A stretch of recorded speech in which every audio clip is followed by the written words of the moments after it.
ಇದು ನನ್ನ ವೈಯಕ್ತಿಕ ಅಭಿಪ್ರಾಯ, ಅರಣ್ಯ ಇಲಾಖೆಯ ವೈಫಲ್ಯತೆಯಿಂದ ಇದಾಗಿದೆ. ಯಾಕೆ ಅಂತಂದರೆ ಎಲ್ಲ ಅಧಿಕಾರಿಗಳು ಯಾವ ಯಾವ ಹಂತದ ಅಧಿಕಾರಿಗಳು ಏನೇನು ಕೆಲಸವನ್ನು ದಿನನಿತ್ಯ ಮಾಡಬೇಕಾಗಿತ್ತು ಅದು ಮಾಡುವುದರಲ್ಲಿ ವಿಫಲರಾಗಿದ್ದಾರೆ. ಸೊ ಹಾಗಾಗಿ ಮಾಹಿತಿ ಒಂದು ಹಂತದಿಂದ ಮತ್ತೊಂದು ಹಂತಕ್ಕೆ ಸುಸಮಯದಲ್ಲಿ ತಲುಪಿಲ್ಲ.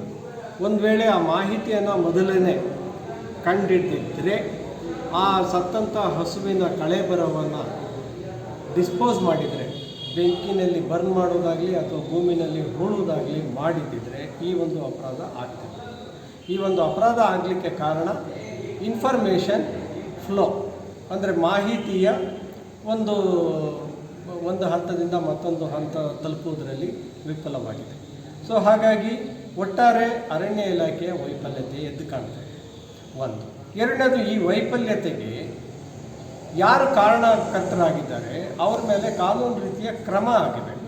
ಏಕೆಂತಂದರೆ NTCA ಗೈಡ್ಲೈನ್ಸ್ ಪ್ರಕಾರ, national tiger conservation authority guidelines ಪ್ರಕಾರ M-Stripe ಅಂತ ಒಂದು ಸಾಫ್ಟ್ವೇರ್ ಇದೆ.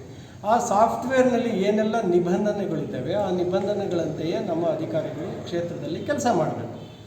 ಆ ನಿಬಂಧನೆಗಳಂತೆ ಇಲ್ಲಿ ಕೆಲಸ ಮಾಡಿರೋದು ಕಂಡು ಬರ್ತಾ ಇಲ್ಲ. ಯಾಕೆ ಅಂತ ಅಂದರೆ ಆ ಕ್ಷೇತ್ರದಲ್ಲಿದ್ದಂಥ ಆ್ಯಂಟಿ ಪೋಚಿಂಗ್ ಕ್ಯಾಂಪ್ಸ್ಗಳಲ್ಲಿದ್ದಂಥ ವಾಚರ್ಗಳು ಸಮರ್ಪಕವಾಗಿ ಕೆಲಸ ನಿರ್ವಹಿಸಿಲ್ಲ, ನಂಬರ್ 1. ಮತ್ತು ಆ ಬೀಟ್ ಗಾರ್ಡ್ಗಳು ಸಮರ್ಪಕವಾಗಿ ಕೆಲಸ ನಿರ್ವಹಿಸಿಲ್ಲ. ಸೆಕ್ಷನ್ ಫಾರೆಸ್ಟರು ಮತ್ತು ರೇಂಜ್ ಆಫೀಸರ್ ಕೂಡ ಸಮರ್ಪಕವಾಗಿ ಕೆಲಸ ನಿರ್ವಹಿಸ್ತಿರೋದು ಇಲ್ಲಿ ಒಂದು ಕಡೆ ಕಂಡು ಬರ್ತಾ ಇದೆ. ಸೊ ಹಾಗಾಗಿ ಅವರದ್ದು ಕರ್ತವ್ಯ ವೈಫಲ್ಯತೆ ಆಗಿದೆ. ಏನೆಲ್ಲ ವೈಫಲ್ಯತೆಗಳಾಗಿದೆ ಅನ್ನೋದನ್ನು ಅವಲೋಕನ ಮಾಡಬೇಕಾಗಿತ್ತು, ಅಥವಾ ಇಲ್ಲಿರ್ತಕ್ಕಂಥ ಅಧಿಕಾರಿಗಳ ಮೂಲಕ ಅವರು ತಿಳ್ಕೊಂಡ್ಬಿಟ್ಟು ಇಲ್ಲಿ ನೇರವಾಗಿ ಕಾಣ್ತಾ ಇದೆ ಡಿರಿಲಿಕ್ಷನ್ ಆಫ್ ಡ್ಯೂಟಿ, ಕರ್ತವ್ಯ ವೈಫಲ್ಯತೆ ಎದ್ದು ಕಾಣ್ತಾ ಇದೆ.